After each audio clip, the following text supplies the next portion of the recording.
ಗೌರಿಬಿದನೂರು ತಾಲೂಕಿನ ತೊಂಡೇಬಾವಿ ಹೋಬಳಿ ಮಠದ ಕಾಂಗ್ರೆಸ್ ಕಾರ್ಯಕರ್ತರ ಸಭೆಯಲ್ಲಿ ಮಾತನಾಡಿದ ಮಾಜಿ ಶಾಸಕ ಎನ್ಎಚ್ ಶಿವಶಂಕರ ರೆಡ್ಡಿ, ಕ್ಷೇತ್ರದಲ್ಲಿ ಹಣದ ಆಮಿಷದಿಂದ ಜನರ ಮನಸ್ಸು ಗೆಲ್ಲಲು ಸಾಧ್ಯವಿಲ್ಲ.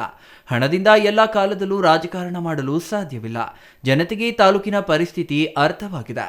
ಮುಂದಿನ ಚುನಾವಣೆಯಲ್ಲಿ ತಕ್ಕ ಉತ್ತರ ಕೊಡಲಿದ್ದಾರೆ ಎಂದರು. ನಾನು ನನ್ನ ರಾಜಕೀಯ ಜೀವನದಲ್ಲಿ ನಿಮ್ಮೆಲ್ಲರ ಆಶೀರ್ವಾದದಿಂದ 5 ಬಾರಿ ಶಾಸಕನಾಗಿ, ಸಚಿವನಾಗಿ ಸೇವೆ ಸಲ್ಲಿಸಿದ್ದೇನೆ. ನಾನೆಂದೂ ಜಾತಿ ರಾಜಕಾರಣ ಮಾಡಿದವನಲ್ಲ. ಎಲ್ಲ ವರ್ಗ ಜಾತಿಯವರಿಗೂ ಅಧಿಕಾರವನ್ನ ಹಂಚಿಕೊಂಡು ಬಂದಿದ್ದೇನೆ ಎಂದರು. ತಾಲೂಕಿನ ಪ್ರತಿ ಗ್ರಾಮಕ್ಕೂ ಜನಸಂಪರ್ಕ ಯಾತ್ರೆ ಆರಂಭಿಸಿದ್ದೇನೆ. ಮುಂದಿನ 2028ರ ವಿಧಾನಸಭೆ ಚುನಾವಣೆಯವರೆಗೂ ಈ ಯಾತ್ರೆ ಮುಂದುವರಿಯಲಿದೆ. ಜನರ ಮಧ್ಯೆ ಹೋಗಿ ಜನರ ಸಮಸ್ಯೆಗಳನ್ನು ಆಲಿಸಿ ಪರಿಹರಿಸುವ ಕೆಲಸವನ್ನ ಮಾಡುತ್ತೇನೆ ಎಂದು ಶಪಥ ಮಾಡಿದರು. ಫೆಬ್ರವರಿ 1ರಂದು ಚೀಮೂಲ್ ನಿರ್ದೇಶಕರ ಚುನಾವಣೆ ನಡೆಯಲಿದ್ದು, ಕಾಂಗ್ರೆಸ್ ಬೆಂಬಲಿತ ಅಭ್ಯರ್ಥಿಯಾಗಿ ಗೌರಿಬಿದನೂರು ಕ್ಷೇತ್ರಕ್ಕೆ ದಿನೇಶ್, ಮಂಚೇನಹಳ್ಳಿ ಕ್ಷೇತ್ರಕ್ಕೆ ನಾಗರಾಜ್ ಅವರನ್ನ ಕಣಕ್ಕಿಳಿಸಲಾಗಿದೆ.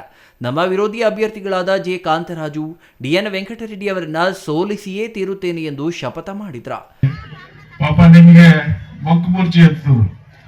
ಅವರಿಂದ ಸಿಕ್ಕಿರೋದು ನಿಮ್ಗೆ ಸೀರೆಗಳು, ಕ್ಯಾಲೆಂಡರ್, ಎಷ್ಟು ಬಿಟ್ರೆ ನೀನ್ ಸಿಕ್ಕಿಲ್ಲ. ನಾನು ಹಳ್ಳಿಗೆ ಹೋದಾಗ ನಾನು ಕೇಳ್ತಾ ಇದ್ದೆ, ಎಲ್ಲ ಹಳ್ಳಿಗೆ ಹೋಗಿದ್ದೆ. ನಾನು ಬಂದಿದ್ದೆಲ್ಲಪ್ಪ ಎಲ್ಲ ಹಳ್ಳಿಗೆ. ಕೆಲವರು ಇದ್ರು, ಕೆಲವರು ಇಲ್ಲ. ಮಧ್ಯಾಹ್ನ ತಿರ್ಲಿಲ್ಲ. ನಾನೇನೇನ್ ಕೆಲಸ ಮಾಡಿದ್ದಾರೆ ಅಂತ ಕೇಳಿದೆ. ಸ್ವಾಮಿ ಅವ್ರು ಬರ್ಲೇ ಇಲ್ಲ ಊರುಗಳ ಕಡೆಗೆ, ಅವ್ರ ಮುಖಾನೇ ತೋರಿಸಿಲ್ಲ. ನಾನೇನ್ ಕೇಳಿದೆ, ಸೀರೆಗಳು ಕೊಟ್ರಲ್ಲಪ್ಪ. ಸೀರೆಗಳು ಬಂದ್ರು, ಒಂದ್ಸಲ ಕೊಟ್ರು, ಆಮೇಲೆ ಹಂಗೆ ಹೊಟ್ಟೋದ್ರು. ಯಾರನ್ನು ವಿಚಾರಿಸಲ್ಲ. ಊರಲ್ಲಿ ಏನ್ ಸಮಸ್ಯೆ ಅಂತ ವಿಚಾರಿಸಲ್ಲ, ಕಷ್ಟುಕ ವಿಚಾರಿಸಲ್ಲ. ಈ ತರ ಪ್ರತಿನಿಧಿ ಇವತ್ತು ತಾಲೂಕಿಗೆ ಸಿಕ್ಬಿಟ್ಟಿದ್ದಾರೆ. ನನಗೆ ನಷ್ಟ ಇಲ್ಲ. ನನಗೇನೋ ಸ್ವಲ್ಪ ನಷ್ಟ ಆಯ್ತು ಚುನಾವಣೆದು. ನಷ್ಟ ಆಗಿದ್ದು ನಿಮಗೆ, ಜನರಿಗೆ.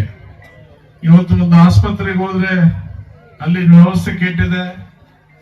ತಾಲೂಕು ಆಫೀಸ್ಗೆ ಹೋದ್ರೆ ಅಲ್ಲೆಲ್ಲ ಕೂಡ ನಿಮ್ಮನ್ನು ಹೇಳೋರು ಕೇಳೋರು ಇಲ್ಲ. ಅಲ್ಲೆಲ್ಲ ಭ್ರಷ್ಟಾಚಾರ. ಒಂದು ಖಾತೆ ಆಗ್ಬೇಕು, ಒಂದು ಪಾಣಿ ಆಗ್ಬೇಕಂದ್ರೆ ಸುತ್ತಾ ಇರ್ತೀರಿ. ಒಂದು ಪೊಲೀಸ್ ಸ್ಟೇಷನ್ಗೆ ಹೋದ್ರೆ ನಿಮ್ಗೆ ಸರಿಯಾದಂತ ಸ್ಪಂದನೆ ಇಲ್ಲ.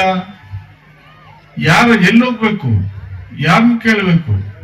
ಇದು ಪರಿಸ್ಥಿತಿ ಇವತ್ತು ನಿರ್ಮಾಣ ಆಗಿದೆ. ಇವತ್ತು ಕಷ್ಟ ನಿಮ್ಗೆ ಗೊತ್ತಾಗಿದೆ. ಅದರಿಂದ ಯಾವತ್ತೂ ಕೂಡ ತೆಲುಗಿನಲ್ಲಿ ಒಂದು ಗಾದೆ ಇದೆ, వేరూరు ఆదాయం కంటే గుంటూరు నష్టం మేలంట. అవునా? వేరూరుకి వేస్తే ఓటు ఏ పరిస్థితి అవుతుంది అంటే ఇప్పుడంతా మీకే అనుభవమైంది. ಕೆಲವರೆಲ್ಲ ಲೀಡರ್ಸ್ ಓಡೋಗ್ಬಿಟ್ರು ನನ್ ಬಿಟ್ಟು.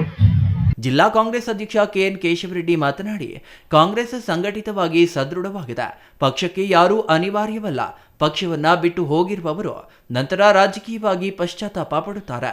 ಈ ಹಿಂದೆ ಎನ್ಎಚ್ ಶಿವಶಂಕರ ರೆಡ್ಡಿ ಅವರು ಜೆ ಕಾಂತರಾಜು ಅವರನ್ನ ಕೋಚಿಮೂಲ್ ಅಧ್ಯಕ್ಷರನ್ನಾಗಿ ಮಾಡಲು ಶ್ರಮಿಸಿದ್ರು. ಆದರೆ ಅವರಿಗೆ ಕನಿಷ್ಠ ನಿಯತ್ತಿಲ್ಲವಾಗಿದೆ. ಈ ಬಾರಿ ಚುನಾವಣೆಯಲ್ಲಿ ಜನತೆ ತಕ್ಕ ಉತ್ತರ ನೀಡುತ್ತಾರೆ. ಇಲ್ಲಿನ ಶಾಸಕ ಕೆಎಚ್ ಪುಟ್ಟಸ್ವಾಮಿ ಗೌಡರು ಕಾಂಗ್ರೆಸ್ಗೆ ಬೆಂಬಲ ಸೂಚಿಸಿರುವುದಾಗಿ ಹೇಳುತ್ತಾರೆ. ಆದರೆ ಕ್ಷೇತ್ರದಲ್ಲಿ ಕಾಂಗ್ರೆಸ್ ಕಾರ್ಯಕರ್ತರಿಗೆ ಸಹಕಾರ ನೀಡುತ್ತಿಲ್ಲ. ಅವರ ಸಮಸ್ಯೆಗಳಿಗೆ ಸ್ಪಂದಿಸುತ್ತಿಲ್ಲ. ಇವರ ಕಾರ್ಯವೈಖರಿಗೆ ತಾಲೂಕಿನ ಜನತೆ ಬೇಸತ್ತಿದ್ದಾರೆ ಎಂದರು. ಅವ್ರನ್ನೆಲ್ಲ ಯಾವುದೇ ಕಾರಣಕ್ಕೂ ನಾನು ಒಪ್ಪಲಿಲ್ಲ.